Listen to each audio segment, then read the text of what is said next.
great, and amazing.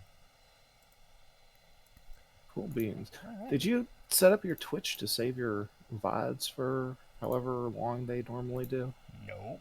We can do that some other time. That's a problem for future Gearface. As long as you're recording now. Yep, that's the plan.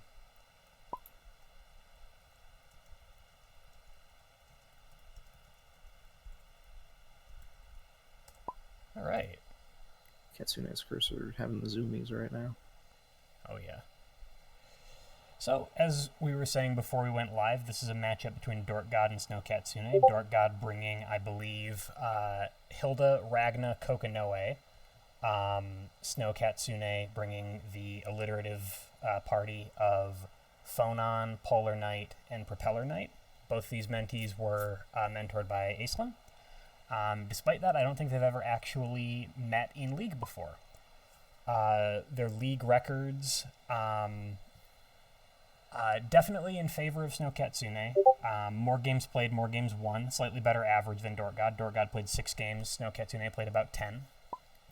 So probably Snow Catsune is the favorite in this matchup, but we'll see. At this level of skill, there's definitely room for updates. All right, we've got bans coming in. Looks like DorcGOD bans Polar Knight, Snow Catsune bans Ragna. Those are both solid options to pick. I think Propeller Phonon has definitely enough trickiness and advantages that the lack of Polar isn't going to hurt. Interestingly, prior to probably a few hours ago, Snow was planning to ban Kokanoe, just for complete lack of matchup experience. I think Jan's helped hopefully fix that up. So they're a little bit more confident into the Kokanoe matchup, which I think, because Ragna is such a threatening character, makes a lot of sense. Ragna's the kind of character that even if you're new to the game, you can kind of just press buttons, and usually your opponent just folds because you're just gaining life on normals even. Yeah, you can definitely be pressuring at whatever skill level with Ragna. Right. Kokanoe is an interesting character in that I don't think she's very good in terms of consistency, but she has a lot of tricky options that she can throw out to mess with the opponent's head. Yeah, and I feel like on both sides there's a knowledge check there. If you don't know the options, the character falls apart immediately, but if the opponent doesn't know the options, then what do you do against this character? You don't know what she's hitting you with in the first place. I think judging by the characters on DorcGOD's team, it's DorcGOD that's playing the P team, right? I'm not confusing the two. DorcGOD is playing the 2 zoners in the Ragna. Snow Catsune is on P team. Snow Katsune's team name, by the way, is Power Plus Party. On account of they all have +2 power somewhere on their character ability. Polar's got like one of the rarest +2 powers, and then he gets to immediately strike with it. Yep. I think in DorcGOD's position, I'd probably pick Hilda for all 3 games if possible. I think that Kokanoe into Phonon sounds very scary. It can be. I would be very afraid to give Phonon the +3 power boost to get my gauge online as Kokanoe. I'm completely reiterating what Moriarty told me literally earlier today. Yeah, granting Phonon any amount of power is definitely a problem. Yeah. Since that's the only way she can actually zone effectively. Right. Looks like players are looks like we're still deciding. Looks like Snow's ready. They will reveal simultaneously. Yeah, I don't know if I would risk Kokanoe into the other team.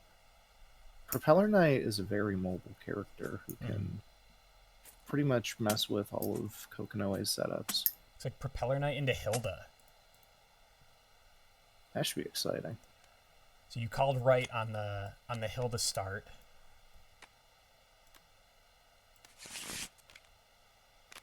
I know it's certainly a skill thing for me that I'd prefer to play Hilda into this team. I'm not too fond of playing as Kokanoe. I'm not sure that I can feasibly handle all of her combos when piloting her. So I tend to just stick with characters that have decent attacks I can just throw out at all times. Sure. And Hilda's definitely got that going for her. Yeah. Loves range 8. Has lots of ways to get you to range 8. Doesn't need you to be at range 8 to kill you. DorcGOD looks like to be taking the first turn. Yep, probably. Tails meta. So the story behind why I pick Tails all the time is because I had Pokemon trading card game starter sets. Mm-hmm. And those came with coins that, for whatever reason, they were printed to have a heavier head side than a tail side. So Tails meta was real. Yes. They would literally bounce onto Tails like 9 times out of 10. You'd be silly not to pick Tails. Yeah, and so at this point, I just do the same regardless of whatever coin it is. Now, if you have one of those funny coins where it's like, one side's light, one side's dark, then I kind of shrug. You gotta have something that's recognizably Tails. Mm-hmm. I pick heads because people seem to pick tails a lot. I want to be contrary. Snow Catsune with the big mole. That's my kind of mulligan. Mm-hmm. So we're doing 2 to 5 in this mulligan. Yep. Assumedly, Snow appears to be looking at Hilda's options. In this matchup, Hilda has... trying to think of how many tools she has against Propeller. Skewer is a pretty good way to ruin a lot of his advances. Mm-hmm. Basically, with the exception of what, Propeller pull, very little guard at all. So really anything going fast is going to mess with Propeller Knight. Skewer has that fast reposition, no stun. Yeah, it's kind of unfortunate that it doesn't stun, but I don't think Hilda would be balanced otherwise. Absolutely, yeah. No, I was playing a few games of Hilda earlier today in preparation for this, and even without stun, Skewer definitely put the fear of God into me. Curious what the opening's going to be here. I feel like tossing Skewer as an opening every time as Hilda isn't necessarily correct. Mm-hmm. I think even at this level, there's a possibility of the opponent playing around it if they know the matchup at all. Yeah. You can definitely trade with it. Go for Cannonball on Snow Catsune, Propeller Knight's side. Looks like we are at least threatening Hilda's character ability. We don't know if this is a normal yet, but at the very least, Hilda's saying it is. Well, the best thing to play here is going to be Swoop, because it beats all of her fastest options at this range. It's a waste of a force, but at least you get the +1 power boost into play, and you dodge whatever's coming. Yep. And the counterplay here is Propeller Pull into Revenant Pillar. That is going to be rough. Opening with Revenant Pillar gives Hilda such a huge advantage if it lands. Yep. We're talking a 5-power attack with advantage, and the opponent discards a card. Though, in this situation, she will have to push Propeller if she doesn't want to get hit. Right. So the question is, which is more important, the discard or the advantage? Or the advantage, right. And she's going to take both and willing take the 6 take the damage trade. hit. I kind of like it. Loses a sweep. That is brave.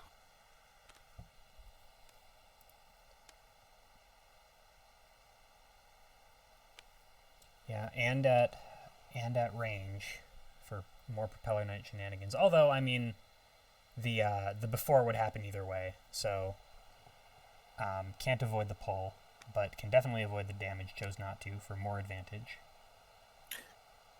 I'm not sure that trading is the correct move, but depending on the follow-up, this might be fine. Yeah.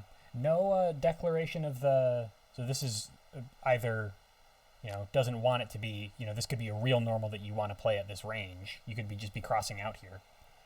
I would think that if you're playing a special, you generally want to be declaring Hilda's character action just to mix up the opponent.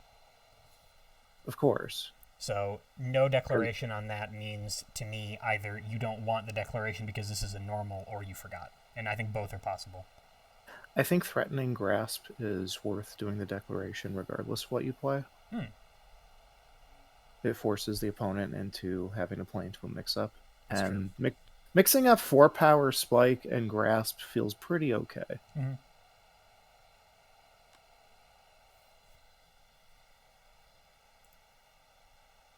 I think Propeller's best option at this point is to probably just Wild Swing, because it's probably the cross. Yep, I think it makes sense. Oh, Cannonball. Great. Excellent call-out. Actually a call-out for a very, very cool call-out. 6 damage. I liked that a lot.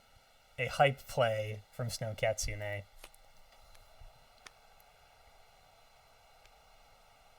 The biggest Tatsu we've seen. I think anything that counters cross is a Tatsu. That was just a nasty, nasty play. Playing something that doesn't hit at the range you played it at on the hard read. I think it was worth doing just for the advance. And I think this was pretty good. Just correct the players here. Yep, please do. Yeah, and also, I mean, with the amount of things that Hilda has that push or pull, that actually might have been slightly safer than we're saying. There's probably a number of ways that could have gone wrong. It might not have been a specific call-out on cross, but Hilda can frequently choose the direction of the reposition, so still a very, very spicy move from Snow Catsune. Yeah, that was like a decent counter to interference, and I believe it's also reasonable against Skewer, since Hilda would have to pull Propeller Knight closer to her. Though I think playing Skewer range 2 on offense is a little bit of a meme move. I think so too. Yeah, very lose to sweep. Defensively, it's kind of a funny option if you think your opponent's playing Spike. Sure. Yeah, just pull him to 1. Although Hilda doesn't love being at 1, but I mean, it's your turn next. You can play. Hey, I mean, 4 of her specials hit at range 1? That's true. Better than a lot of zoners. Better than a lot of zoners, that's true. Immediate Exceed from Snow Catsune makes a lot of sense. Propeller Knight is now much more online. Has his Marth stuff. Just Exceeding for the Advance 2 is pretty nice to have. Yeah. Well, and also he can't be his team's namesake of the Power Plus party until he gets his Marth stuff online. So he's got his reposition, and now he can make use of that hopefully every time he's striking. Yeah, pretty much guarantee +2 power on all of the specials at this point. Yeah, at least not. Now, I actually can't remember. Is that just on initiation? It's on both sides. Okay. Yeah. He can't do his propeller step, obviously, when it's not his turn, but it's still something that you have to respect the possibility that you need to tack on 2 to whatever you're about to get hit with when you're striking into Propeller. It's also nice to just be able to threaten mix-ups at virtually any range. Yep. Yeah, Propeller life. I mean, that is his bread and butter. He has as a character ability the Season 6 boost mix-up. And Hilda in the corner here at range 2 is going to cause a lot of problems, since Propeller Knight can now threaten his pull. He can threaten Spike. He can cross out if he wants to and get back in on the next turn. Especially with 1 cross already down. Yeah, that might be a panic prep from DorcGOD, looking for options. Might be playing a little bit too careful with his cards in hand and doesn't realize the threat of the situation he's in the corner. Unfortunately, playing a Season 6 character, you start to run out of options very quickly, because these are characters that don't have a whole lot of card draw. Right. We've got Saber Lunge down. Swift and draw a card, that's pretty valuable.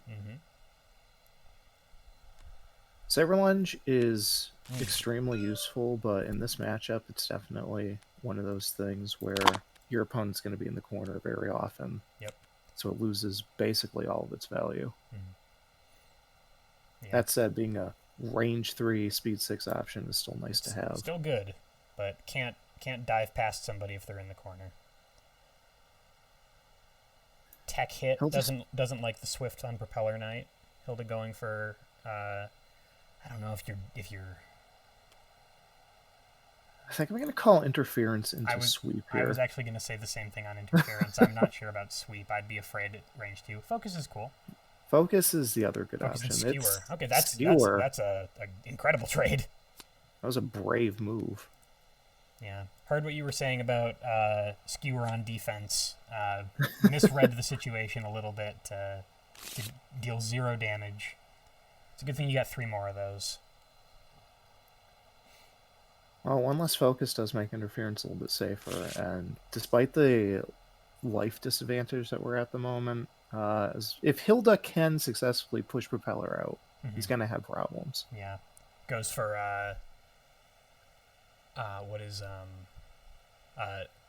swoop, if move in 1 swoop into the big push on interference, get you all the way across the board.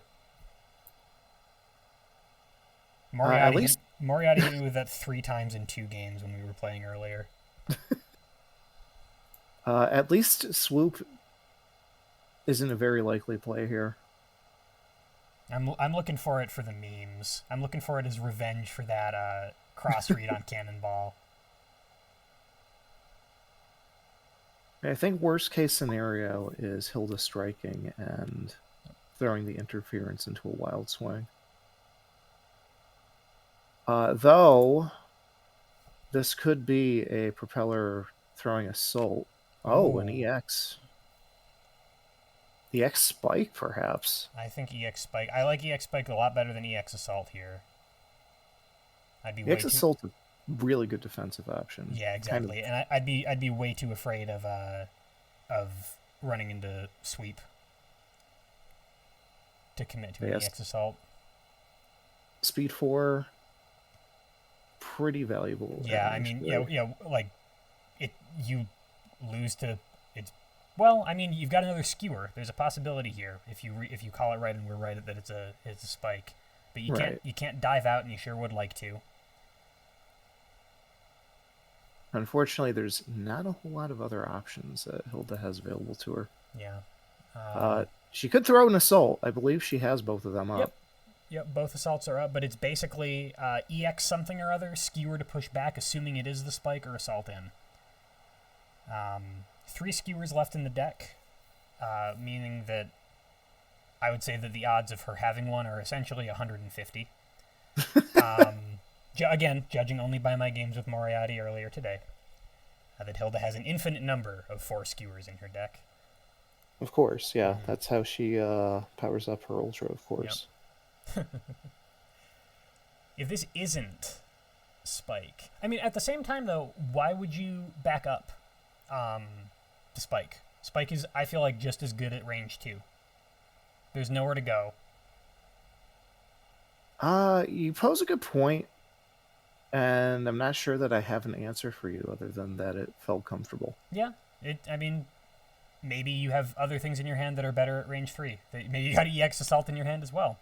Yeah, EX Spike and EX Assault. Wild Swing Grasp. Assault, okay. Huh. I'm very proud of that. Hey, wait a minute. Sherlock Holmes moment.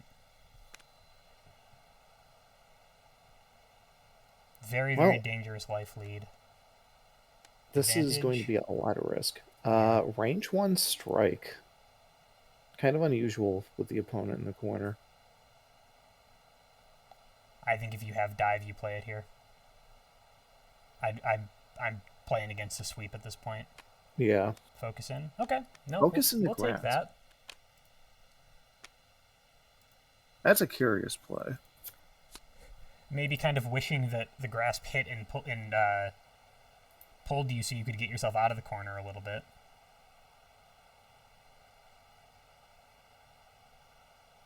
I'm just not sure what Propeller Knight would need Hilda out of the corner for at this point. That's true. Not like Propeller Knight doesn't have mobility options to maintain an offensive presence when it's not in the corner. I'm more thinking about the pressure that's being put on Hilda, psychologically. You are a zoner. You want to zone. You can't zone when your opponent is at range 1 in your face. see how the respect is dealt with. Yeah, do you strike here? Do you honestly do you wild swing here? I think moving to range 2 and wild I was swinging I was is thinking the same thing. Propeller Knight UA to 2. we stand a pretty good chance of just outright beating things. I also want to point out how close we were to the meme thing that I said a second ago. Oh, all right, we're actual strike. That's okay too. Playing from hand. Yeah, the meme thing I said a second ago about moving to range 1 and swooping. Grasp instead, but if we had the interference, we would have seen the full board push anyway.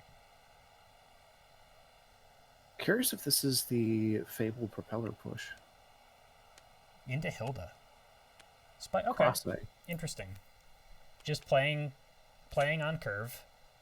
Very, very difficult to do anything about it.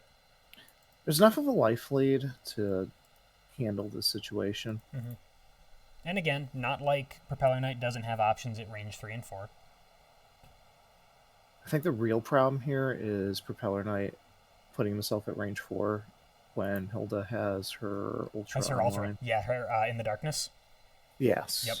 Yeah. It's not a very strong Ultra, but it does provide Hilda with a resource shuffle. Yep. But also, I mean, at this range, it's completely free, right? Like there isn't anything that Propeller Knight in particular can do about it.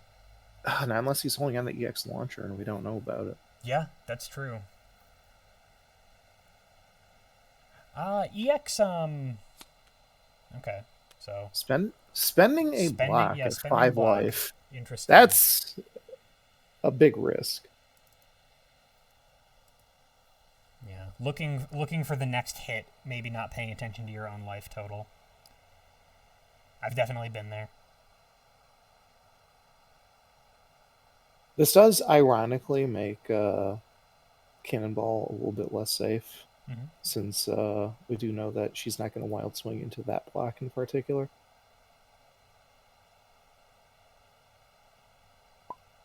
Otherwise, it's too low of a life total to be worth the risk, in my opinion. Yeah.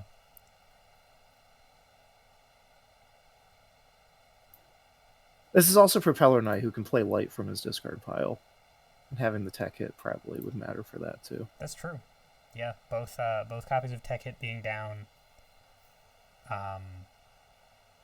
as significant in Season 6 as it is in the other seasons. Your boosts are now online. Propeller Knight's boost, you think that the really scary boost is the is light? At this life total, of course. Yeah. Yeah, just close out the game. We're just looking for a way to finish off Hilda, and if Propeller has Launcher in hand, the correct move is to just step forward 1 space and play Launcher. Play Launcher, sure. Yeah, you have the gauge for it. You gamble on no EX in the darkness. Even if you get it, it's 3 gauge to 2. It's either that or gamble on the other focus not being there. Yeah. Hilda basically has no real options other than clutch armor. Hilda striking from here. She's in range to throw her 6/6. Could be Revenant Pillar. Could Here's be Impalement. Yep, Impalement's out. And coming in at well, where are we? Tosses the normals because she knows she's not going to hit. Yep, pretty much.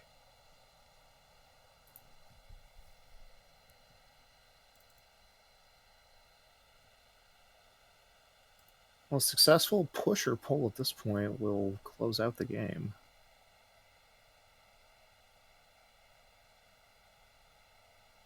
Hilda looking extremely low on resources. Yep. Yeah.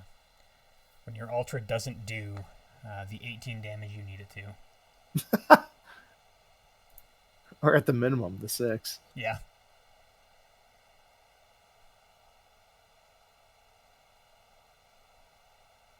Yeah, having Swoop makes Propeller much safer to play in zoner matchups. Mm-hmm.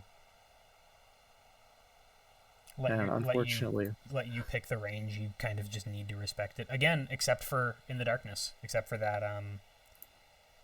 that way above curve speed 7 option. Armor guard. Unfortunately, playing Hilda and Kokonoe is gonna end up leaving Dork very open to Propeller. Interesting to throw defend at this point. Striking with UA. Prior to this, Hilda hasn't done this. To me, this telegraphs that it really is a normal, and you're actually going for it. I don't think that DorcGOD has been bluffing with this, unless I missed something at the beginning of the game. Not that I'm aware of. I mean, there was the turn 1 Revenant Pillar, right? Oh, that's true. No, that's true. Hasn't been making use of it other than that, so not a ton of data to go on whether this is really a normal or not. I feel like this does telegraph Grasp. That was my thought too. You're looking for, you've got, I cannot play slow at 5 life against someone who has plus power on him. You're probably hitting for essentially 0 damage. Interesting. Oh, 4 power. Okay. And this, I think, kills Hilda, actually. Yeah. That's going to be 6 damage. Interesting. So, despite, opponent, Hilda moved past Propeller. Oh, Knight. You're right. Yeah, you're right. So no damage done. Interesting plays. Now, again, not to continue talking about the Moriarty game I had earlier, but in that game I actually read the grasp at that range with Hilda's UA and got hit by the dive as well. So I really, either I should have been paying attention then or I should have been paying attention now. No stun, so we are in a reversal of the situation we were in before. Propeller Knight has a little bit less trouble getting out of the corner than Hilda tends to. Yeah, you can just spend this turn just crossing over Hilda and striking, which is probably the correct move. Yeah. Just kind of whip out the wild swing at that point. Yeah, we haven't seen I don't think any offensive wild swings, which make sense I think at this level of play. I forget to do it and I don't do it effectively either. I hate offensively wild swinging, but sometimes it's the correct move. I think you also might be prejudiced by your own luck. Okay, that's GG. Yep. But say 10-0. Yep. Nicely done. Well played by Snow. I really love that cannonball play. So far, play of the game for me. It was a good call out. I kind of forget that Propeller can do that sometimes. Yeah. But it was a pretty highly telegraphed cross, so it made sense to play it there.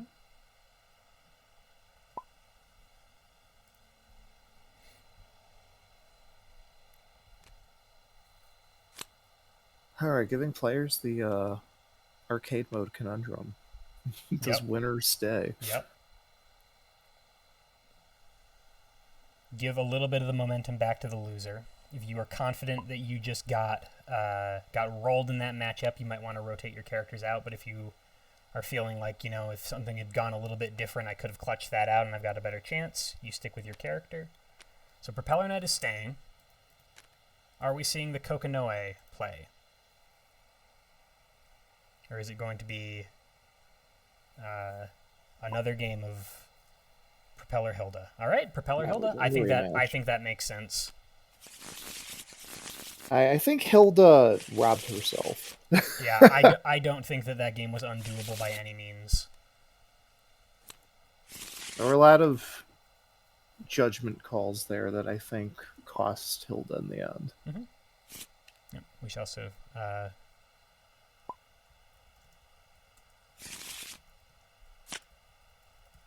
So I kind of like this format of the winner choosing to stay or keep their character before the loser does. It's different from the usual Conquest format that we generally play. Yeah, my thought was that I wanted there to be a feeling of choice on both sides, and I wanted the onus of making that choice correctly to be on the losing player. They both get the advantage from it, but also they are the ones who have to kind of own that choice. Mm-hmm. I so very rarely run best of threes myself, so I don't normally get to play around with the rule set too much.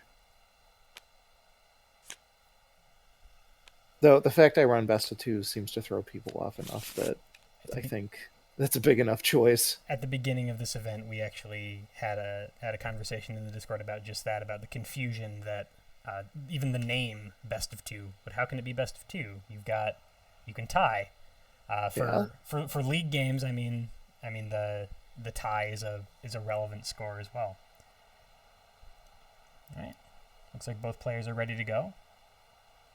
Hey, it is a self-explanatory name.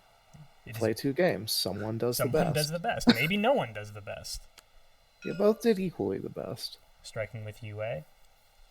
Curious if this is another Revenant Pillar opening. I feel like it's a big risk to do it because I feel that the correct answer to Hilda striking on the first turn is to play dive. Sure. Yeah, you're mitigating several of your kind of worst case scenarios. You're putting the onus on her to be calling you out with the dive. Like, what's the worst case scenario? She hits you with assault? Yeah, UA assault is probably worst for you, but you are also probably not super happy to be taking interference, although it is your turn and you're back at the same range you were. Mm-hmm. Does interference trade up on dive? No, it trades down. Yeah, probably assault it. UA assault. I think it's worth taking an interference, given that I keep forgetting Skewer doesn't stun. Yeah. Ooh, wild swing into Skewer. Okay. Losing Private Reserve this early is pretty cause. Hey! Hey! All right, well, Propeller takes 2 and jumps back in. Hilda takes no damage. How did you make the cards listen to you that the correct play was to play dive? Well, you know, it's as D says, if you don't have it in your hand, it's in your deck. It's at the top of your deck. Yeah, I feel like that was, if that was played from hand, and it wasn't, we are kind of one layer too deep in the Yomi. We're playing around Skewer so much that we sort of forgot that Skewer is a very good turn 1 option. It's certainly formidable. Not a lot of characters have an answer. Maybe they were just calling out that Revenant Pillar from the previous game. The cross-set mix-up. We call it conditioning. Boosting Saber Lunge. Exact same setup as last time. Going for a resource advantage at range 2. Have it, play it, why not?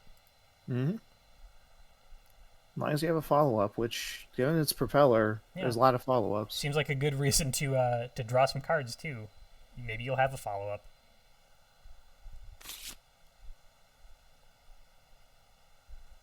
Hilda down on resources, but striking anyway. Yeah.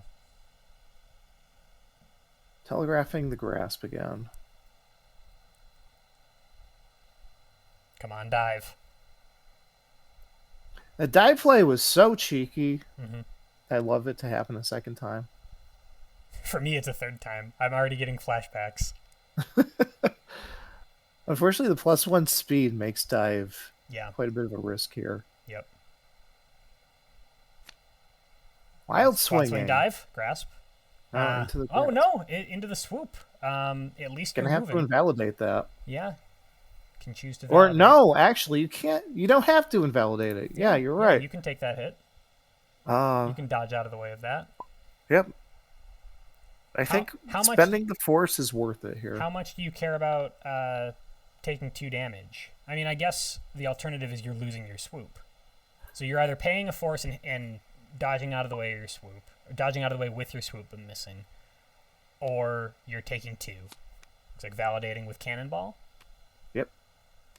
It's not even a huge loss here. You get the boost. Yep. Plus, you don't lose your positioning. You get a better positioning, even.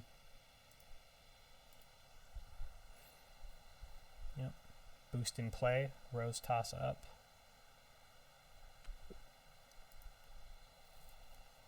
Heavy resource advantage for Propeller at the moment. Definitely worth striking. Yep, absolutely. Positional advantage. Make her dive, basically. I love sweep in this position, and I will continue talking about it until somebody dives out. Yeah, sweep and pull are both very powerful here. Yep. Hilda hopefully playing the focus. Focus, yep. Yeah, okay. 2 damage grasp.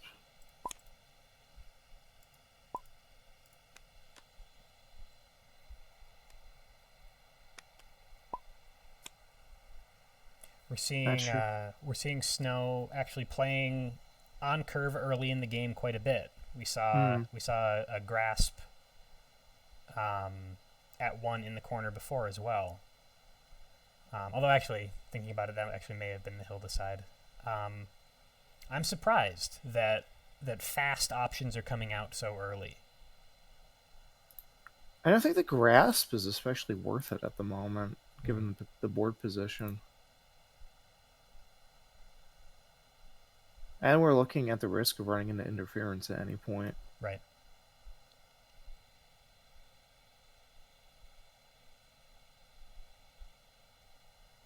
I still do want to see the full board push. It is funny every time. That's certainly a way to lose a game instantly. Yep. Or 2 games against Moriarty earlier today. It wasn't instant. It took 3 of them. Moriarty likes doing some dirty things. I learned that. It was. I went from being completely a complete Hilda idiot, if you will, to at least being conversant enough in this matchup that I can talk about it on commentary. So shout out to him for absolutely just destroying me a couple of times and making me respect a few things that Hilda can do. Hilda preparing, not anything better to do at the moment. Prepping again in the corner. Giving Snow the opportunity to play another fast-slow mix-up that Hilda has to respect. Hilda's got some pretty valuable boosts that she could be throwing down at the moment. We actually haven't seen much in the way of boosts at all from DorcGOD. We had a respect boost last game to get out of the corner. Mostly it's been a lot of striking. I think given the position, this is a time to start threatening things like charge attack and power attack. Yep. Yeah. You want to leverage whatever you can with your current resources, which, to be fair, are a bit on the small side. Yep. Yeah, hence the prep. I mean, maybe you don't have boosts you want to play. I think it's common to not see a lot of CC and a lot of card expenditure to move. We're seeing the 3rd level prep, my opponent prep. That means it's okay for me to prep, even though my mentor told me I shouldn't do it. That's the but my sister did it first prep. When mom and dad are mad at you. Well, you know, if prepping is good enough for my opponent, it's good enough for me. Exactly. They started it. Yeah. What do I have to lose other than my turn? Yeah. But it's the turn that your opponent just gave you. Maybe it's a disrespect move. Maybe it's, I don't want this turn. You have it. I often do low tempo prepping at times just because I look at my opponent's hand and it's like, okay, well, they're going to have to do something next turn, and I don't want to do anything this turn. Yeah, I saw you in a game against me. I saw you hide, retreat into the corner, and draw 1. So I know about this propensity of yours, actually. Sometimes just want to burn time. Whether or not it's correct to do so is another question entirely. I was playing hide, so, you know, I don't really care either way. Yeah. Sorry, if everyone that enjoys hide, he's boring. Very boring. Hilda's got some stuff going on. She's definitely less boring than hide. A reason that I would rather play hide than Hilda if ever there was one. Gotta play the most milquetoast characters we can come up with. Put Fraser Crane in Exceed. Summon Niles to the board. It's a puppet fighter? Alright. We've got Superior in play. DorcGOD heard what we were saying about a lack of boost play. Curious what the Superior threatens. Doesn't seem to do a whole lot, in my opinion, but maybe I'm missing something. Could just be a sweep threat. I think the thing that I'm thinking of, because maybe I'm too afraid of sweep, you can Condensity Gloom out above curve. Not above curve, faster than sweep, I mean. Trifurcate into focus? Trifurcate? Interesting. EX Trifurcate. I don't think Trifurcate's an attack I normally play on purpose. It's a very good way to abuse playing reading turn 1. You just play Trifurcate later and you just add that to your hand. Right. It's like, aha, I have my die back. Hilda doing the Hilda thing and building a whole lot of gauge, though. What's she gonna do with it, though? Did DorcGOD forget to take damage? I believe so. I believe DorcGOD should be 3 down. Let me think. Grasp did 1. Skewer did 2. I don't remember what the focus was into.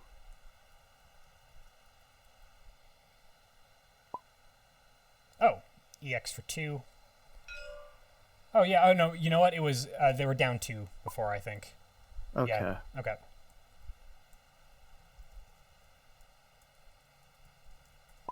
Probably doesn't help that I'm doing the math for the wrong player.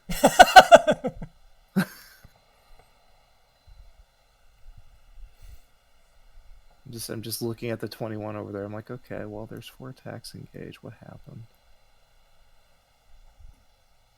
Especially what happened with the grasp that I literally just saw get added from the discard to the gauge. I'm like, oh right. Yeah, they hit with grasp. They must have hit with grasp. No, that was the fancy swoop play to dodge it. I'm telling you, my brain's a little bit behind today. Nah, don't worry about it. Lack of sleep. Don't know what's happening to me. I hear there's a new COVID variant that may cause insomnia. If you'd like, I can. We can play some more games of hide. It'll put you right to sleep. Yeah, but I'm gonna try to do funny things with hide though. Keep yourself engaged that way. That's your first mistake. If you make games interesting, you're never gonna get to sleep, Polter. Look, my goal is to add my entire deck to my gauge. You can't stop me. Can you imagine that? Reshuffle and immediately deck yourself and die. Imagine spending 32 turns playing a game with hide. God. That's too many turns. I've seen Exceed games that go from 10 turns all the way up to like 20-ish. 32 is too many? Oh, boy. If someone's not dead by then, in real life, there's a problem. No, that's actually why he has 2 extra cards in deck. It's not for EXs. It's because it would be thinkable to play 30 turns of hide, but 32 is too far. Oh no.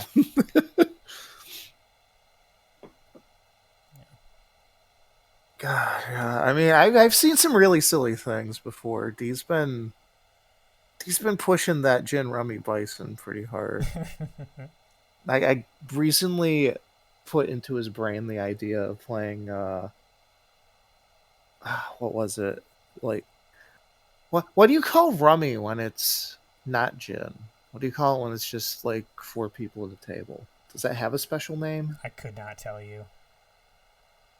But I was playing like meld rummy with Bison one time. Where it's just like, all right, so you want like your speeds to match, you get like 3 7s in there, or you put like 4 5 6, and you just do that every time you do your Exceed action with him. You're going for you're gonna try to get an achievement with Bison for for getting us straight.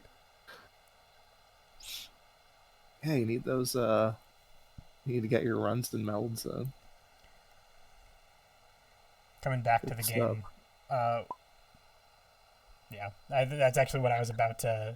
Yeah, I was actually about to ask whether you think that the players missed the turn. I was just gonna keep talking until something happened. I was gonna ask. What we were thinking. DorcGOD's thought process was here. That's okay. Yep. I'm still baffled. That's the correct. After that wait, I feel like that is the exact right thing into the immediate strike. What's happening? No one knows. Let's go. I still want the sweep to come out. Eventually, inevitably. Oh, Hilda, what do you even do in this position? Do you just throw another focus? I hope you have another one. What are your options? This is not a great position to be in. You just YOLO and throw interference? Yeah, I was going to say interference just because of the number of on-curve options or fast options that Propeller has. I feel like the sweep is so likely that playing Condensity Plume to get out of there is a huge risk. Yep, agreed. Yeah, that's why I was wondering about the superior play to threaten the Condensity Gloom last turn. Yeah. To escape. It's very sad to see Try-Forget get played. It's not a super great attack. Yeah. I mean, it's very possible from where I'm standing that superior was honestly a bluff. A way to spook your opponent off of attacking it so you can get some breathing room. I think that the better way to do that is to move out of the corner. I think that you are in a position that is currently disadvantageous enough that I would strike into superior. At least burn the turn to exceed so that you can threaten some forced movement. Right. Yeah, you've got 4 gauge. Neither of your altars are currently online. Unfortunately, this is just a position that's just going to get continuously worse over time. Yeah. And that superior was the best possible way to get Condensity Gloom to basically be 100% confirmed. Skewer, range 1, skewer. Yeah, okay. Oh no. Yeah, we were waiting for the sweep. There it is. Pull Propeller into the corner, maybe? Yeah, positional change, but that is 6 damage that you don't want to take. Your life lead goes away, you lose a card. Hilda's got Assault in hand. This is the time to play it. Yeah. Get the hell out of there. Yeah, just retreat out. And then get hit by the what is it, the launcher? Yep, of course, yeah. Well, hey, listen, that's called denying Propeller Knight exceeds the opportunity to exceed. You get hit by a launcher, you feel good. You're not exceeding right now. I don't know if I agree with that, but I'm mostly joking. I'm looking for a positive here. I guess if you get sweep in hand, you could just play that into the launcher and say, haha, eat this. Yep. There's the air dash, yep. Good call. Do we have the rest of it? That's 2 spaces. Yep, hang on a second. That's, shoot 3? Yep. It's alright, maybe used to, season 1 through 5 normals. Then she would have moved 1 extra step instead of 1 fewer. But it's up to. Is what I mean. You can choose with the season 5 and earlier normals. This one is a chunk of 3. Yeah, but who's gonna spend an assault to back step 2? That seems silly. All right, so you had one part of the prediction right. Are we about to get hit by the launcher? This seems like Snow Katsune hovering over his gauge, counting his gauge. Is this launcher? I have 2? I have 2. I have more than 2. Is this launcher? What's that? I can play launcher and then immediately exceed? Ooh. Is Poulter an absolute genius for calling 2 plays in a row? I really want to see the launcher into sweep here. I feel like that's the best possible scenario. Yeah. So far, Snow has been willing to play moves that don't hit in order to call out predicted movement. We haven't seen DorcGOD do that yet. I'd love to see him. Again, we're putting a lot of stock into the fact that this is launcher, but I would like to see an interference or sweep. Like, full broadside and cannonball aren't terrible plays here. One copy of full broadside is down, I think. So you're losing the ability to boost that card if you play it. Yeah, I generally favor the boost a lot more than the attack. Yeah. But Hilda doesn't move around a lot, so full broadside feels basically guaranteed 8 damage. That's true. Maybe that's what the gauge counting was for. Yeah, I often forget that it's a 3-gauge attack instead of a 2-gauge attack. Right. So everything else that Propeller Knight does is 2-gauge. Like that 3rd gauge feels incredibly relevant for him. You're spending force on swoop. You're spending force on your boosts. You're spending force on basically not even. It's like a cost that doesn't actually exist, but it just exists as overhead. The fact that you exceed and then you just keep moving back and forth, and you're just not drawing cards anymore. Right. You are technically bleeding force. Interference play? Okay. Launcher, you called it.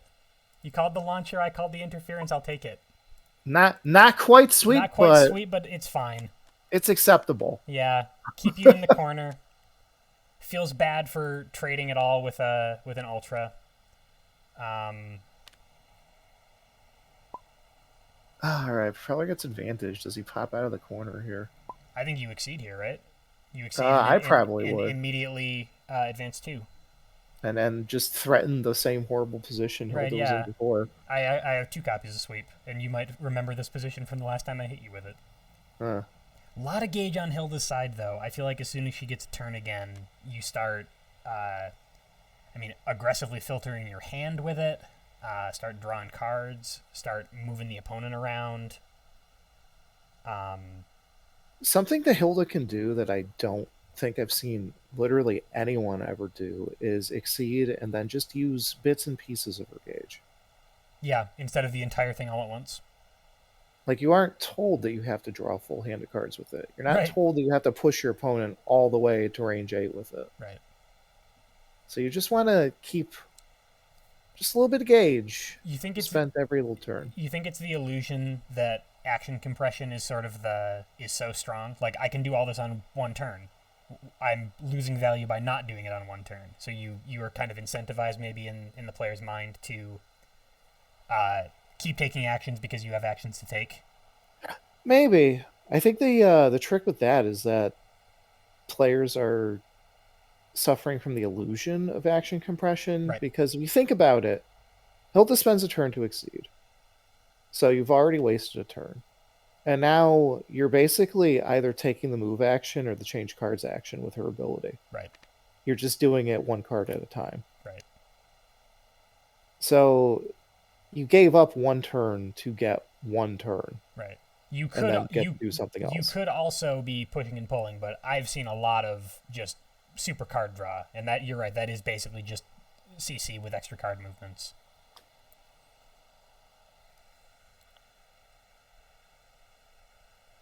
Like, it's weird to talk about it as action compression when it's the opposite. Well, it's not really the opposite. That would be losing turns. You're just going neutral on turns. Yeah, you're right. The kind of the prominence of the word illusion in that sentence is, I think, important. That it does feel like you're doing a lot, and if you don't do it with your gauge, it feels like you're not doing it.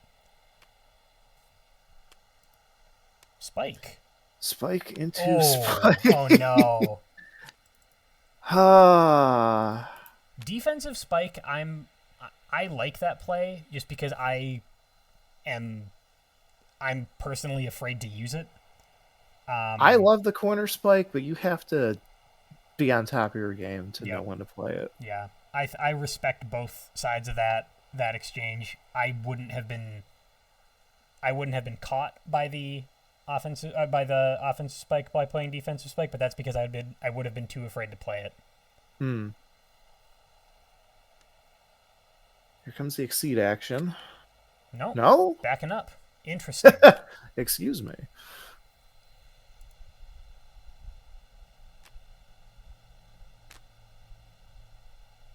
So what are you threatening here? You maintain pressure with assault, hoping that you don't have another slow option down. You get above curve impalement, but you risk eating a sweep, which I believe Propeller has. Yep. Propeller. I think at this point both players have every option still live. I haven't seen two of anything go down. Like, he not only has sweep, but he also has Propeller pull, which isn't super good from this position, but it is still a 4 damage trade. 4 damage is 4 damage, sure. Get you back if you're trading 4 into 6, you're still ahead at this life total. Yep. Yeah. I feel like the opportunity cost of not doing the 6 would stop me from playing Propeller Pull here, but I think you're right that it is a completely fine play. If nothing else, it keeps Hilda close. Yeah. You're looking for the okay, mix up Spike. Another copy of Spike down. I take back what I said about every option being live. This feels like a weird position to play in the darkness, but I can respect it. Yeah, I could see that. Other things Impalement isn't terrible, but you're risking the second launcher to the face. Other things that work here, you've got Revenant Pillar, you've got Try Forget if you're just looking to trade, you got Dive.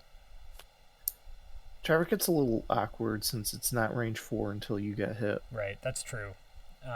You're kind of hoping. Well, I mean, Propeller Knight does have a fair number of things that pull you, but we just finished saying DorcGOD has not been willing to pull the trigger on playing cards at a range where they don't hit in anticipation of forced movement, the way that Snow did that one time. Yeah, and this would be a really fun time to throw something like Sweep or Interference, because you're expecting Propeller to play the swoop. Yeah, so in the darkness, definitely a live option given what we've seen DorcGOD play before. It does trade 3 cards for 3 cards, which is valuable at this point. Skewer, okay, interesting. Skewer into Cannonball. That will prevent Hilda from getting hit, but she will end up with Propeller Knight in her face.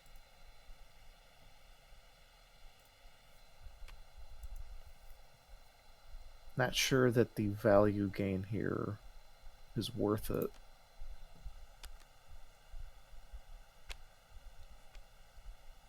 After advance 2, yep.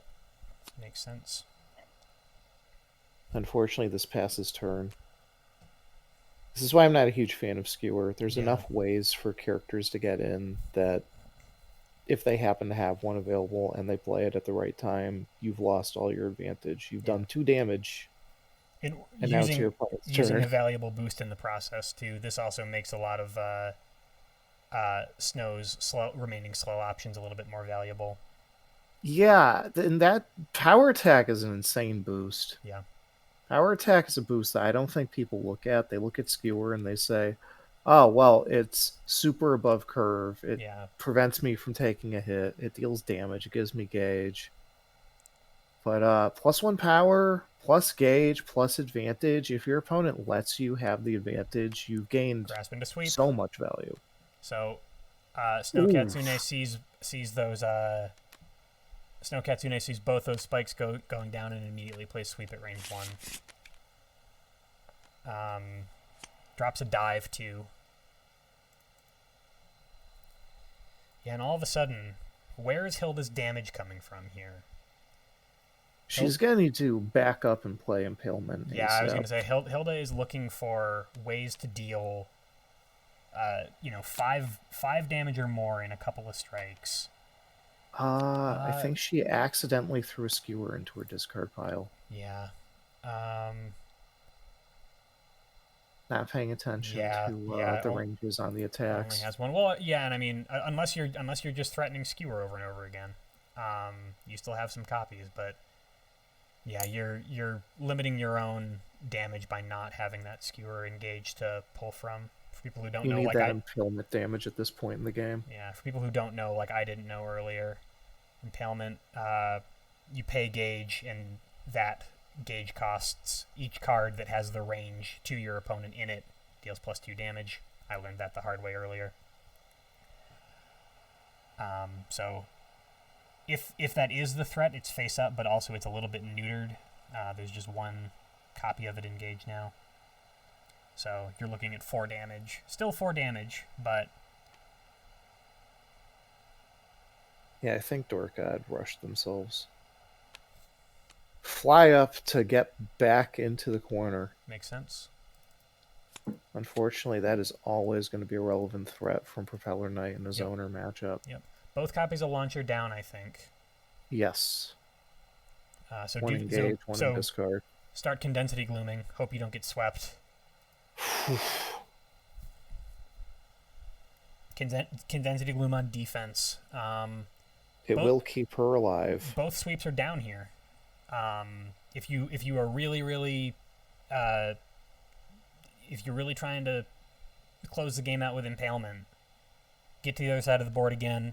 Propeller Knight can't follow you that time. Drops in the darkness. Where are we going here? Spending 3/4 to... Whoa, wait a minute. Wrong character. I thought we were seeing Exceed Side Hilda for a second too.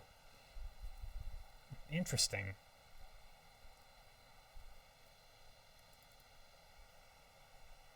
Hilda threatening to cross back out. I believe she does have 1 cross left. Yep, she does. We've just seen the superior so far. Unfortunately, Propeller has more than enough options to deal with that. Mm-hmm.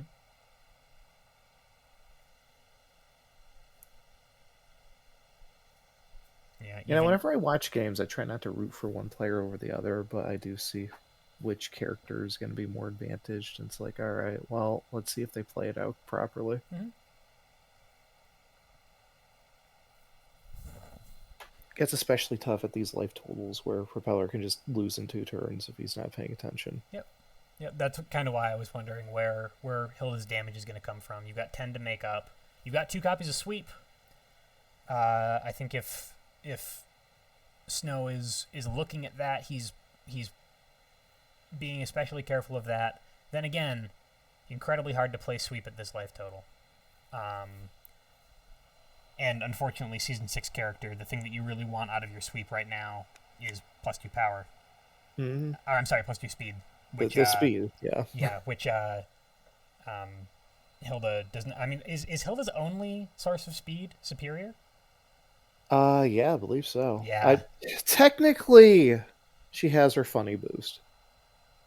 Her funny boost. The boost on In the Darkness Masquerade. Oh, sure. You've got power and speed are swapped. That's true. You get really funny like 6 speed sweeps. It's very useful in almost any case, but sometimes it's clutch.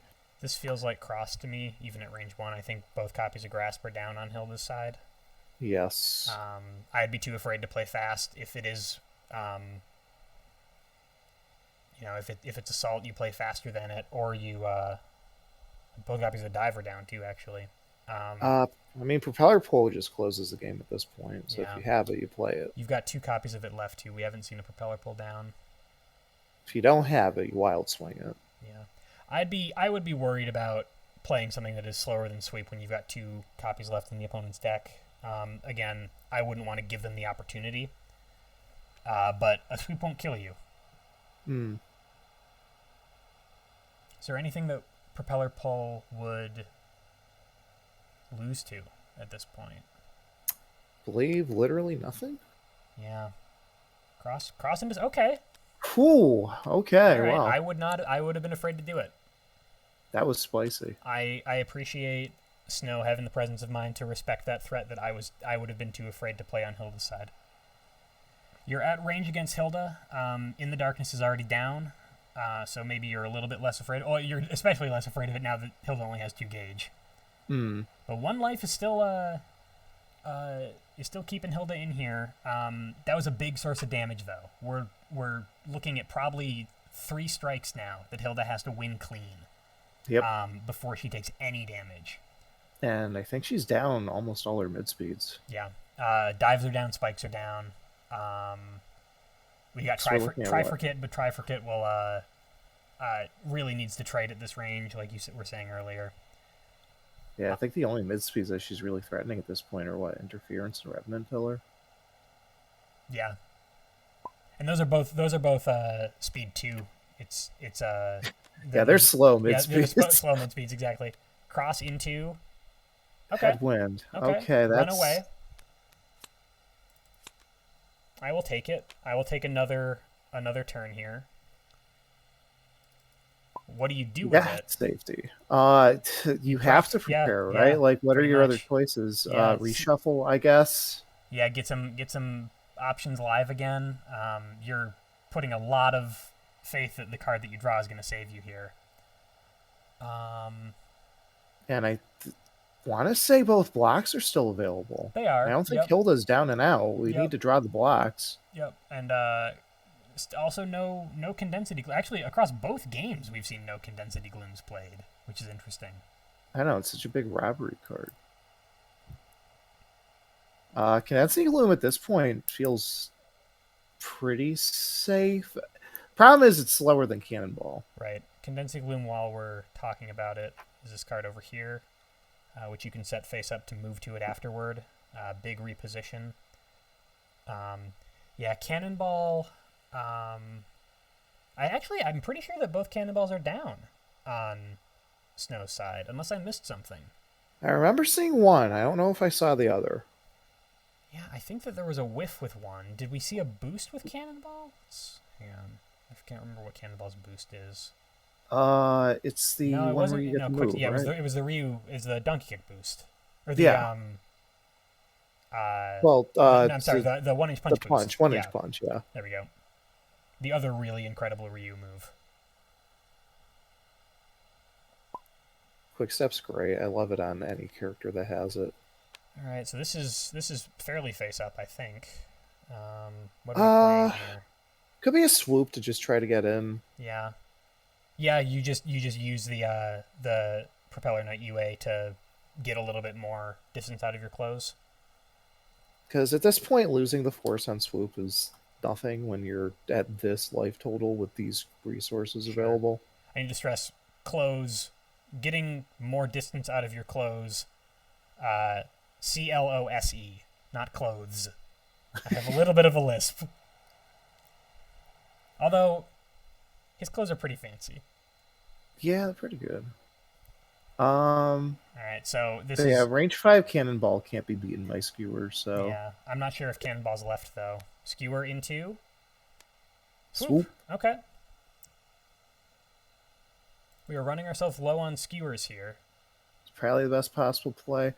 Do you push or do you draw? I guess that's the question of the day. You're advancing up to 3, so you're going to end up probably here. Yep. Here, or do you want another card? Gonna go with the push. Yeah. I don't feel good either way. See, it's interesting because Snow's got 2 assaults. He's still got on-curve options at this range. But now Hilda's threatening the 6-power impalement. That's true. We got both of those engaged now. Impalement at speed 6. It's above curve there. Is this the card in hand? We haven't seen an impalement go down to my knowledge. Hilda only halfway through her deck. It's very possible. All right, tech hit. Tech hit. On swoop for Rose Power. Whoa! What are we about to see here? I think I'm confused as to what the +1 power is really threatening. Yeah. Impalement. Oh my god. Okay. I guess that works. That absolutely works. She has no follow-ups. That's the problem. Yeah, okay, but this is a game all of a sudden. Throwing that block felt super sus. Yeah, but I mean, it's not in your hand, it's in your deck. Okay. That was a defensive impalement too. Do you just wild swing here? Wasn't that defensive? They tech hit, of course. Oh, I'm sorry. Thank you. Yeah, it was in response to an opponent's boost, not an opponent's attack. Thank you. All right, so yeah, I feel really weird about that tech hit. There was no point to playing it as far as I'm aware. Yeah, Are you afraid of reading? Do we... Well, I mean, if he had played the block, Spike. So Snow Katsune had the read, and DorcGOD, I think, maybe next leveled everybody, even Snow. Get rid of the card that you're hoping to beat with Spike to beat Spike is an interesting and very powerful move. So... If we held on to the block, we'd be at a lot less risk of dying this turn. That's true. I mean, at this point, Snow Katsune does still have those same 2 copies of Assault in deck. You play it, Hilda Wild Swings another copy of Impalement, and you're sad. I think you actually just moved range 2 and play Assault at this point. Her crosses are down as well. Down. Yeah, that's true. You've got basically no risk at this point. Even if you run into block, you have advantage. Yep. Yeah, Wild Swing again. Okay. All right. Oh, Wild Swing. Are we going for the Assault? Focus. Block. Whoa. Okay. Spend some resources. Now we're in serious problem. Yeah, with Propeller. Now it's Hilda's turn. Oh, man. Things just went really south. I respect the move-in Wild Swing. I would probably have done the same. Yeah, I mean, if you don't have Assault in your hand, yeah. What are Hilda's options here? Hilda really is going to have some trouble moving. She can. The fastest she can play is an Assault at 2 or Trifurcate. Mm-hmm. That's what she's got right now. If she has the Assault, she plays it because it loses to nothing. We got a cross left, I think. Does he? I think so. Again, unless I missed it. I think we actually have a lot of fast options left from Snow, which might have been the purpose behind that Wild Swing. Trying to think. We've seen at least one Saber Lunge, and I think we've seen at least one cross. Yep. That's what I'm tracking as well. I mean, what? I don't have a spreadsheet of cards. Don't worry about it. CC3. I used to do spreadsheets like that. Revenant Pillar. Okay. In my opinion, it just wasn't worth the tracking. It's very dangerous BCCing here. Wild Swing again? Looking to close the game out? Trust me, I think the heart of the CC cards? may have been a mistake.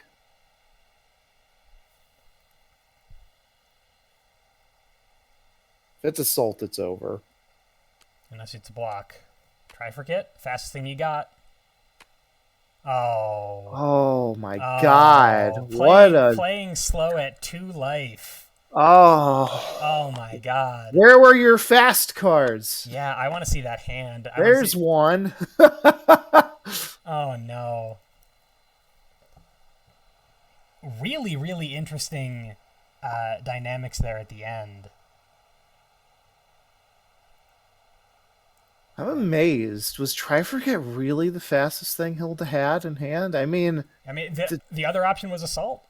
It's 1 speed faster. I guess it's worth the risk of playing the guaranteed Trifurcate over the not guaranteed Assault. Yeah, you've got. Man, that's a rough break. Both those poles just sitting in deck, waiting to just throw the game for you. Yeah, wow. Wow, really, really, yeah. The Wild Swing block into focus was a heartbreaker. Man, okay, so looks like we're going to game 3. Can't feel good for Snow. All right, we get a second run back on this. Choose to stay or switch. I think I go for the second run back as both players. Oh yeah. Now you're confusing which player switch.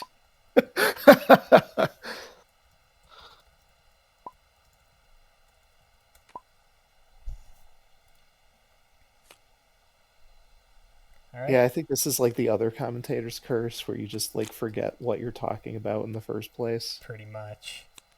All right, so DorcGOD staying Hilda for the duration. Ride or die. Snow now has the onus and the opportunity here.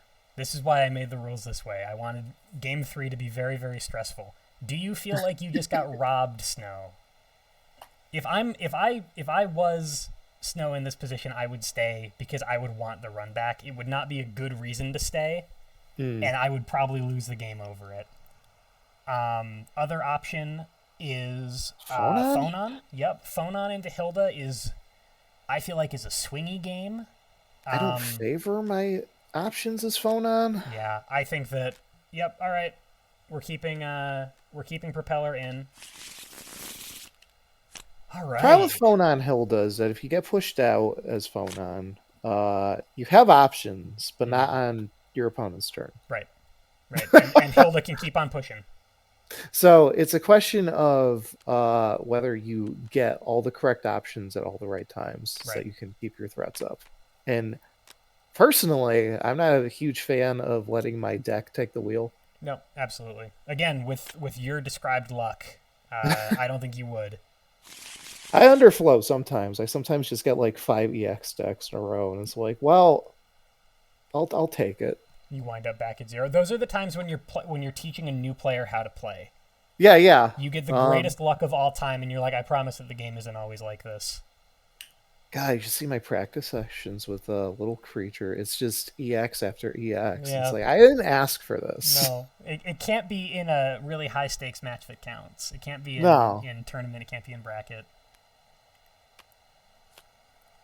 Last tournament game I played, my opponent just, I think, had 2 EX decks in a row, and I just cursed my life at that point. Mm-hmm. I think I left in a huff, and I came back later. I'm like, well, this sucked. And then we figured out that the game state broke itself because the module...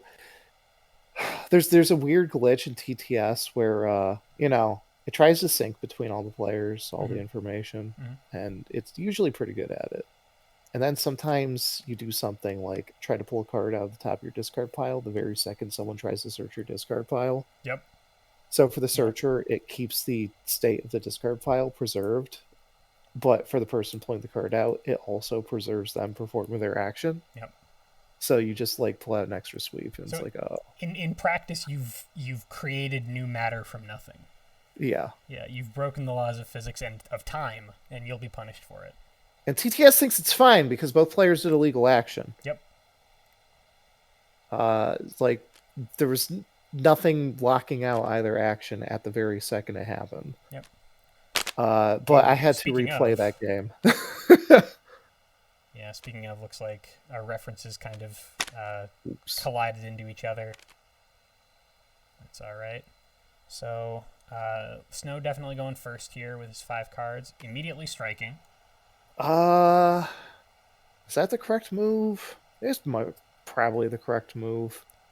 Yeah, I mean, you've still got Skewer to contend with. What beats Skewer? I mean, if you got the cannonball, Hilda doesn't want to come in the first place, and if you get hit by Skewer, you still close in. Yeah, I feel like this game 1, we saw Snow successfully playing around the Skewer, and then game 2, he played around the Skewer so hard that he got hit by the Skewer. And then we'll see game 3. Game 3 question mark. Yeah, this definitely feels like cannonball into Skewer. And in that case, you just play to beat the cannonball. Okay. Ooh. That's a question mark for me. I mean, we're seeing the other side of being too deep in the Yomi. You're anticipating that you're going to try to beat the Skewer, so you play fast. You play probably cannonball. Honestly. Mm-hmm. I'm not sure if Trifurcat actually did anything in this position. I think I would have preferred Wild Swinging instead of playing that. Yeah. If you get the hit with it, which in this case you don't. Right. Really rough. I think that on Snow's side, this was the card that lost me the last game. So I'm playing it now either to get it out of my hand, or as like the redemption arc for Propeller Pull. I think you play Propeller Pull in this position for the same reason you play Cannonball. Right. You don't lose as hard to Skewer. Either you bring Hilda in, or you bring Propeller Knight to Hilda with both of those options. Yeah, you force her to do something either way. Good playing around Skewer. I think that the Trifricate was trying to anticipate one way of playing around Skewer, and Propeller Knight picked the other one. It's just such a weird play to me. I guess technically Trifricate doesn't 100% lose to Cannonball. You're trading 4/4, I think. You're also you're at least trading back with dive. Trading even with dive, you're trading with a lot of the potential advancement options. So it is still a mix-up. Revenant Pillar. Oh, we're seeing some boosts come out. Charged attack. Charged attack is a fantastic boost, but we are super duper telegraphing that we want to play Cross next turn. Sure. Yep. Which, on the one hand, what does Propeller do against that? On the other hand, well, Cannonball. We've seen it. Oh no! Cannonball's gonna get stunned from this. Now. No, Hilda learning from last time. You cross out into Cannonball, not this time. We've got +2 power on it. Yeah, I mean, you parry cross. Maybe it's a little early. I feel like to be parrying it, but that's one way to keep Hilda in. I'm sure she has better options to get parried. Yeah, you tech this, prep. Okay. Prepping with a boost in play. That's basically saying that you're accepting the loss condition, which is fine. Yep. You get 2 cards. You're resource neutral on your opponent now. Whenever you see a boost out, you always have to consider whether you're willing to contest it, beat it, or accept the loss condition. Maybe you're holding EX Cross. That would be funny. EX, God, I keep forgetting the name of it. Saber Lunge? Yeah. Saber Lunge. That's a whirl, right? Like that. It's on curve, even one back, above curve rather. Yeah, I mean you basically just mash DP. Yeah. This can also just be like hit you for 8, right? Like I'd play sweep from this position and ask my opponent to call the mix up. Yeah, I would respect it. I feel like I would be way too afraid to play Spike here. No! No, you hate to see it happen. All right. Sweep into focus. People like playing focus against Cross when they have no other options because at least you only take 1 damage and you draw a card, but I don't think it was remotely worth that risk. I mean, I think that it was what it probably was we were thinking about it as a mix-up, and what Snow had in his hand was an answer to one side of something and not the other. And I don't think that I would not have anticipated the sweep until that very last second when I was thinking about it. I would have first thought the cross too, and yeah, you're right that focus isn't as I mean, it at least doesn't get stunned by it, but God, yeah, stun. Not every day you see a stunned focus. Another prep from Snow. It's why I like Fierce on my sweeps. Yeah, absolutely. I don't care that I'm telegraphing the sweep. You still have to answer an 8-power sweep. Yeah. Do you feel like that prep from Snow... We haven't seen a lot of preps from Snow. Do you think that this is a real I hate my hand? We haven't seen a lot of CCs from him either. Or do you think this is I have something in hand that I'm confident beats whatever you're going to play, so I will prep as a punish? That's a hard call. I feel like Propeller is less vulnerable to bad deck comps than other characters. Yeah.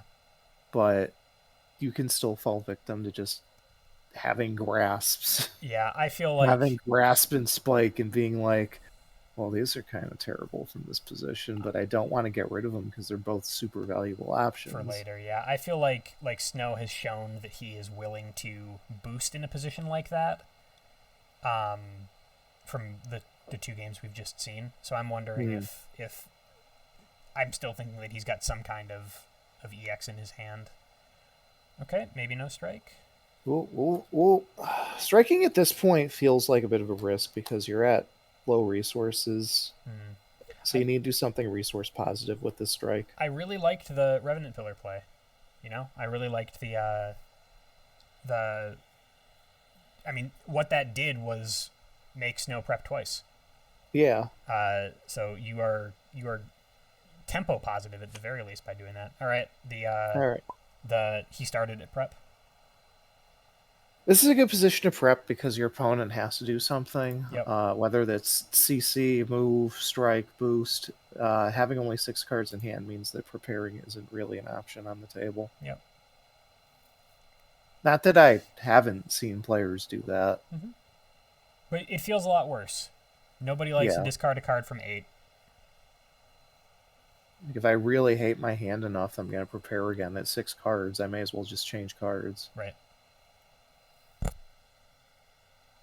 I don't think we're going to see the boost that I keep calling Swift get played from this position because having Saber Lunge on hand is going to help a lot. Yeah, we haven't actually seen Saber Lunge at all. Well, I think we're about to see it right now. Quick step to 1. Huge Saber Lunge telegraph. Mm-hmm. About to get a bunch of advantage. Saber Lunge for reference. We're looking at what, 4 power with advantage and dodges all slows. That's pretty high value. Oh no, it's advanced 4. Okay, so it's only gonna be 2 power. Well, it's a hit effect, right? Yes. So you would hit for 2, then advance for okay. And you either get your advantage or you put it back in hand. I feel like you might put it back in hand just to well, skewer 6. It's hard to want to put it back in hand from range 4. Yeah. Yeah, because you can't. Well, notably, can't hit with it there. I think you want to get advantage and then exceed. Sure. Or take advantage and then play the launcher.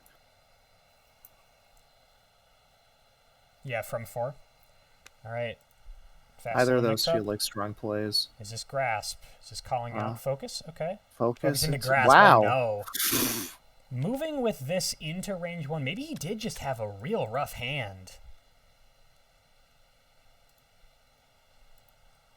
Yeah, that's gonna be a rough one to come back from. I feel like playing grasp after playing a boosted grasp to get getting to range with a boost to play grasp in the early game feels like a lot of card movement to deal 3 damage. Mm-hmm.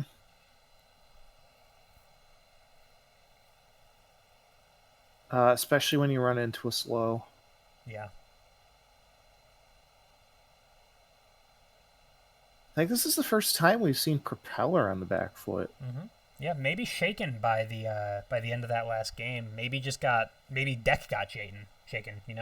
Just absolutely destroyed by his own deck comp. We did see him mull basically his whole hand at the beginning of this game.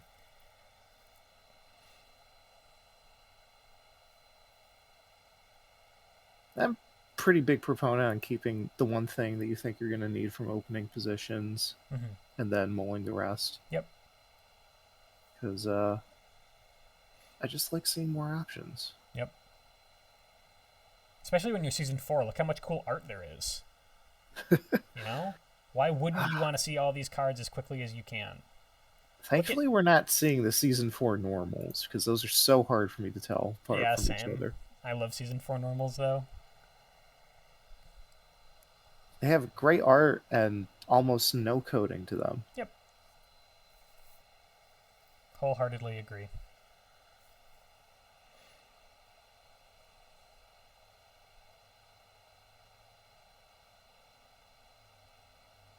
We really did pass turn to Hilda here. What does Hilda do from this position? We have a lot of cards. A lot of life. Reasonable gauge. Looks like Snow is taking the time to review Hilda's options. Do you think that DorcGOD...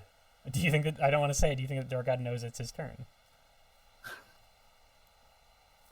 I'm starting to doubt that they do, but I'm being slightly mean. It's because we saw it in the previous game. I think he probably does, but they're suffering from the shell shock. Their opponent taking 2 actions and still only doing 1 damage. yeah, that really is a rough break on Grasp, though. I'm not. I mean the the upside to playing it wasn't huge. You're doing 3 damage from spending Cannonball. What Spending are we looking at here? Dive and Revenant Pillar. Okay. All right, but what's the CC3 from 2 cards? Well, hey, we're seeing a CC. That's a new one. Yeah, I'll take it. I like the I like, as you'd say, trying out the mechanic. Mm-hmm. Honestly, like the Hilda's been playing this game fairly well. Has been calling mix-ups. Like, has actually. I think that I think that it is wrong to say that Snow Katsune is losing himself this game, right? I think that actually that DorcGOD is playing this game between the Revenant Pillar boost into the sweep play. I think that this is better play on DorcGOD's side as well. I think that from these preps, Snow Katsune has either has taken a hit to his confidence, or he has a very, very terrible deck composition. But I also think that DorcGOD is playing this game better. I mean, there's always a way to fix deck composition, and that's by drawing more cards. Yep. And I think the preparers are starting to hurt Snow more and more as time goes on. We've seen 3 after 2 very high tempo games from Snow, actually, from really, really refusing to give DorcGOD any room to breathe. Sweep into, okay. Block. Offensive block. Not something I ever recommend. If you're gonna take a hit with block, though, you want the value, right? Gets rid of the other block, though, from the random discard.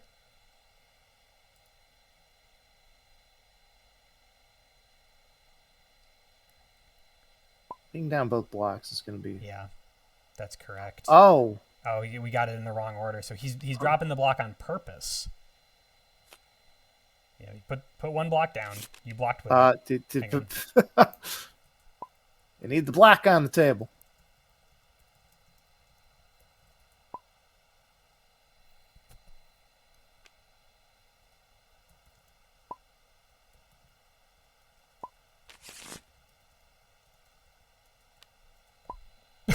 Let's go. Wow.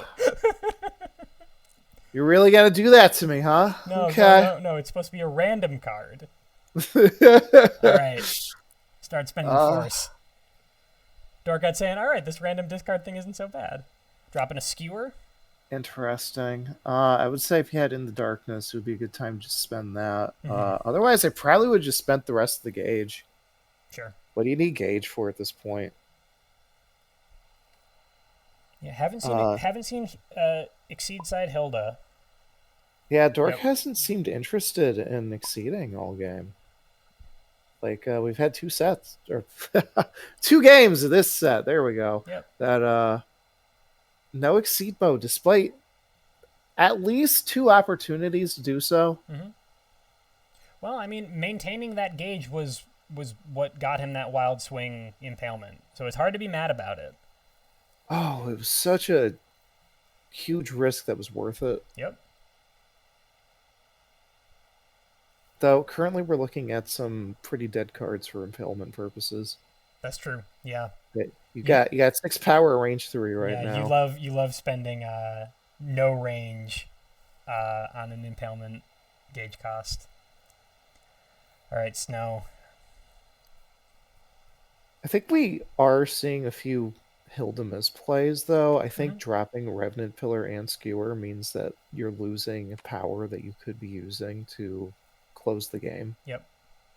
All right, striking at 1 into a wild swing, into Grasp. Okay. All right, Oh, other side of that mix-up is that both copies of Sweep down one after another from Snow. those two sweeps even And out the drops Impalement. resources between the players, though. Yep.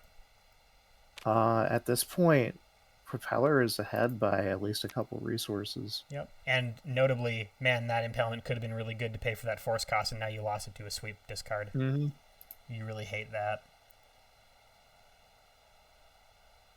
I think this shows off the power of sweep. We've seen 2 sweeps even out the game. Yep. Yep. And this is what we were talking about last game from Hilda. The possibility of, all right, you got 10 life to gain. What are your damaging options here? Impalement's hard to play against. Hard to play into, rather. Because you accidentally discarded your own skewer. 2 copies of Sweep will do it. All right. Backs up 1 with the block from Gage.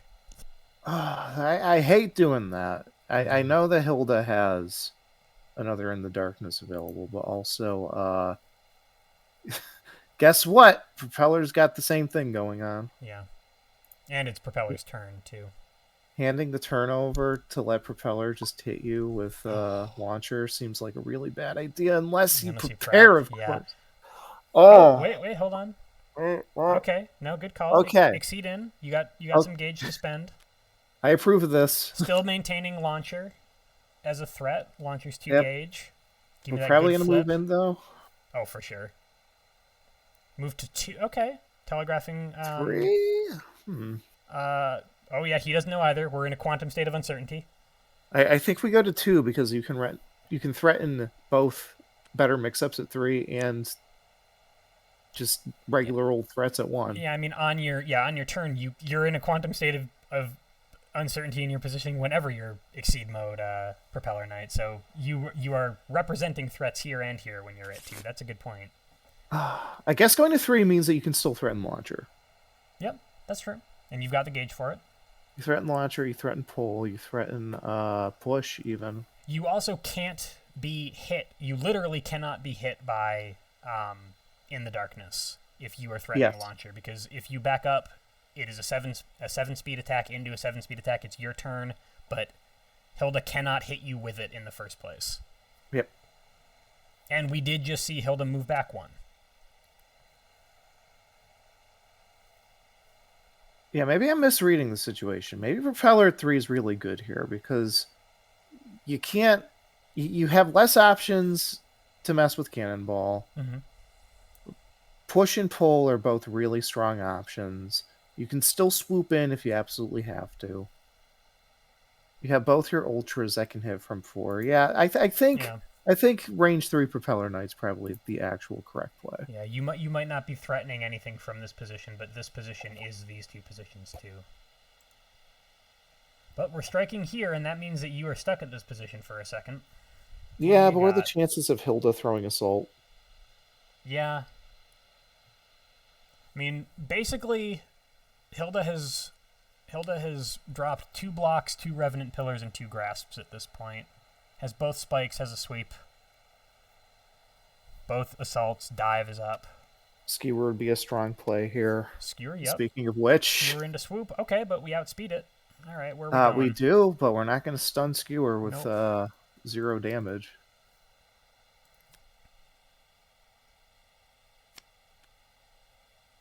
Closing some...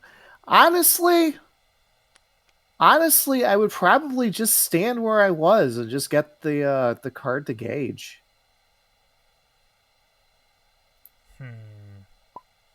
I'm gonna get hit by the Skewer anyways. And as mentioned, range 4 Propeller Knight's gonna threaten enough things. Yeah, where is he putting you? I'm wondering why Propeller moved himself into the corner. He could have advanced... I mean, even discounting the stay in place. I mean, it's a Saber Lunge Telegraph, right? Like, you move into the corner so that you can jump out of the corner. Yeah. Okay. Hilda moves him back to range 1 again. Curious. Both grasps are down on Hilda's side. What are you threatening there? You're keeping your crosses live on your opponent's side. Keep your opponent at 1. You're at least... Right, he doesn't have sweeps assault? left. Okay, okay. Wild Swing Grasp. I'm sorry, Wild Swing Assault. Yeah, that is, I mean, that is the cost of putting him back at 1, right? You don't have something that can threaten there if your opponent does strike. I don't know if Hilda took the full damage on that. It's one of those things where I probably should have been paying slightly more attention, but I think she went from 16 to 13. It was 3 damage, right? Should be 4. It's 4 power into assault. 4 power into assault. It was a grasp, though. Yeah, with +1 power on it. Oh, I'm sorry. Yes. Rose toss. Thank you. All right. Is it the other assault? Is it another skewer? I feel like at this point we haven't seen an interference yet. Oh boy, and we're out of sweeps from Propeller. Yeah, interference Yep. is a Interference pretty is valuable very play. spicy here. Do you call it and play the spike that you have? I think there's a spike left. Oh yeah, there's 2. I don't think I remember seeing any of them. Yeah, but spike is always. I mean, what does spike lose to assault? We just got done talking about how Hilda doesn't like playing assault except that wild swing where she definitely played assault. Yep. Yeah. Her deck loves playing assault. EX dive. Oh. Okay, big resource swing. Yep, that's going to be spending the 2 range 3 options to hit for 6. That's very, very rough. And because she can just use her ability to take to deal the extra damage. Yeah. She doesn't have to spend the skewer. She gets to just hold on to that for later. Yep.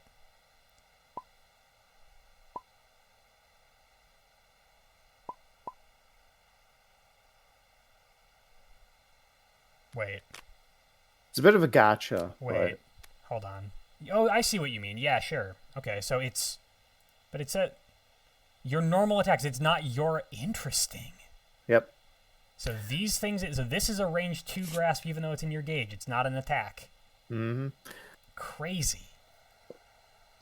It has to do with how cards are defined in Exceed. Mm-hmm. They are cards until you have to refer to them as attacks. As attacks. That's that's a very cool piece of tech. There's no normal cards, there's no ultra cards, but you always have ultra attacks and normal attacks. Mm-hmm. And as long as you can reference that there's an attack on the card, then it is an attack for the purposes of whatever you need it for. It's not every day that one of my favorite plays of the game has been choosing what gauge to spend. But that's very interesting. I like that a lot. And also, I mean, calling out ahead of time, you're using your UA to you're kind of threatening a mix-up, but which might have been why the EX dive came out in the first place. Okay. Yeah, because I wouldn't have seen the impalement play there. No, I would have seen the skewer, which would have lost pretty hard to that one. Okay, there it is. Yep. There's the spike play that we were looking for on interference. So we were 1 play ahead. Okay, so even after that big ultra on the EX dive swing, Snow still maintaining a little bit of a lead here. Mm-hmm. Propeller managing to stay ahead and in Exceed mode. Yep. We're also not seeing, I mean, so that's both copies of Impalement down. We haven't seen much in the way of other gauge use from DorcGOD. We're seeing no Exceed side Hilda so far. In the Darkness is, I mean, you've got 3, but you're at the wrong range for it. Mm-hmm. So what are you holding on to this gauge for? At this point, it's tempo. At this point, the Exceed is tempo, right? But you just prepped. Yeah, and why do we feel safe enough to prep here? Yeah, I mean, Snow did it because DorcGOD did it, and he did it first. Snow doesn't need any of this gauge right now. Yeah. I mean, both of his ultras are live, not from this position, but you can back up into. Dive into, what are we playing? Reading what? Reading Naming cross. cross. Okay. Oh boy. I don't even know what the We've play got is it. here. Into Skewer. Oh my god. Okay. Yeah, I see exactly what that was for. to get it in. That's very cool. You Okay. take no damage and you deal 2 to your And deal opponent. 2 for free. It's 2 cards that you're spending to do 2. As soon as Snow does take the 2 damage. Thank you, DorcGOD. Sometimes difficult to remember that Skewer does damage. Certainly doesn't feel like it does. So now we're thinking that maybe Snow Katsune needs these 3 gauge. 1, 2, 3, 4. We need a little bit more positioning to threaten full broadside, even with Propeller Knight. I don't know. We're in a pretty good position for full broadside. It beats, I think, everything at this range. I don't think it hits from here, right? It's 2 to 4. It pulls the opponent in 2 spaces and hits for 8. As of before. Yep. Why am I zooming in and out instead of? Well, we are not moving the camera ever again for any reason. Then. If Hilda doesn't have focus, full broadside I think is a kill here. I don't know if she has crosses left.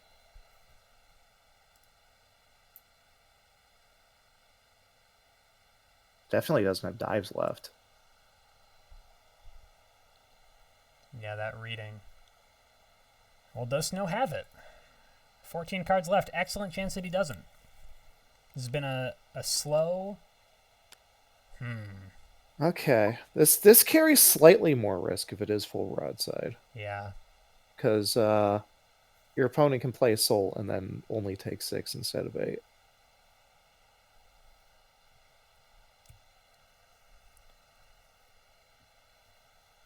But if you got it, this could be the end of the game right here. Wild swing into Skewer. Into full broadside.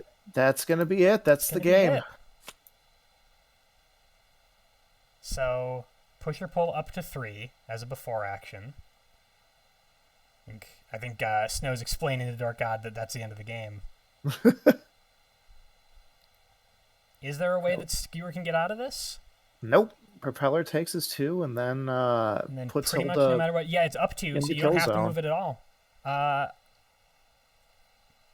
Well, man, let's let him play it out. Yeah. I don't think that DorcGOD has a way out of it.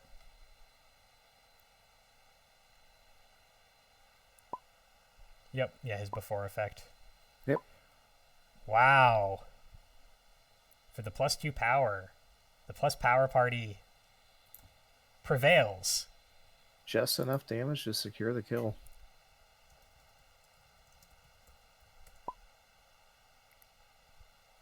That was a tense set. That was a very, very scary Goog Games. Snow has expressed an interest in hopping in for a quick interview afterward. Let me ask DorcGOD. All right. Just tell them to join the voice channel and I'll drag him in.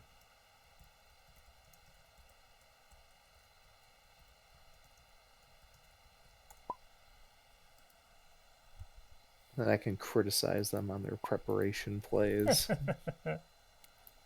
Yeah, hang on.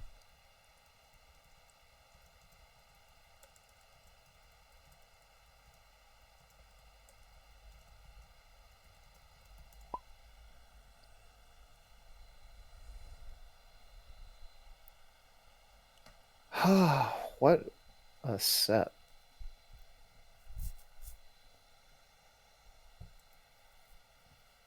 Oh no, they joined lobby. Now I have to drag them all the way down here. You fools, you joined the wrong voice chat. Alright, let me widen my window. Very carefully drag them down.